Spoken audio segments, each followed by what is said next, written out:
George W. Bush has been back in the headlines this week because he came out and said that, one, he thinks an immigration policy for the United States needs to include everyone. We need to let people come in. This is the land of opportunity, a direct refutation of what Donald Trump has been trying to do since he took office. He's also said, according to The Hill, that he just doesn't like the racism. You know, he didn't specifically say coming from the Trump administration, but we all know what he meant. So naturally, all kinds of people are out there right now praising George W. Bush for his bravery and coming out and saying these wonderful things against Donald Trump. He doesn't deserve a single bit of praise. George W. Bush was a dangerous, unhinged president. He is responsible for the deaths of tens of thousands of American troops overseas. He is responsible for the deaths of hundreds of thousands of Iraqi civilians. He is a war criminal who authorized the use of illegal forms of torture, both overseas and at Guantanamo Bay.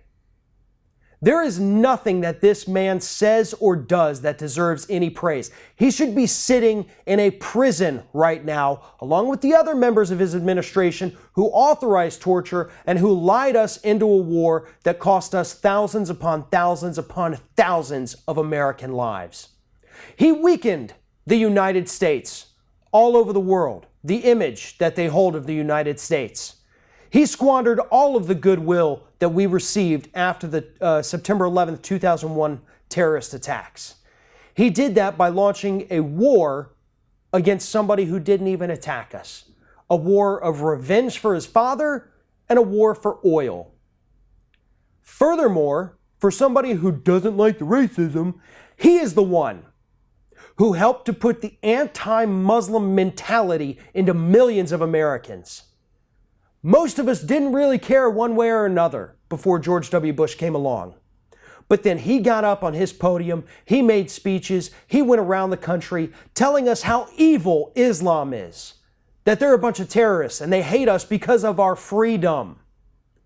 It's a war on Christianity, we were told. And they were the enemies because they looked different and they worshiped in a different way. So you may not like the racism coming out of the Trump administration, but you need to understand, buddy, that you started this, or you at least put it on steroids. You're responsible. You dumbed down the office of the president so much that 8 years after you left, we put a reality TV star in there. That's on you. Donald Trump is on you. Sarah Palin is on you. Michelle Bachmann, Louis Gohmert, Ted Cruz. You paved the way for these idiots. And I am sick and tired of people giving praise to this madman because he's intelligent enough to say that he doesn't necessarily like Donald Trump. It's the same thing with John McCain. John McCain is one of the biggest warmongers in Washington, D.C., yet because he occasionally says that he doesn't like Donald Trump, liberals, Democrats are willing to say like, hey, maybe he's not such a bad guy. No, he is. Because while he says one thing about Donald Trump, still voted in favor of all of his nominees and has supported every single policy that he has put out. Stop praising asshole Republicans who've helped to destroy this country. I don't care if George W. Bush doesn't like Donald Trump. I don't care if John McCain doesn't like him. I don't care if Michelle Bachmann comes out tomorrow and says that Donald Trump is the worst president we've ever had and I miss Obama. That's not going to excuse anything they've done in the past. They haven't changed their ways. They're just trying to come up with another way to steal a couple of headlines and remain relevant for a few more days.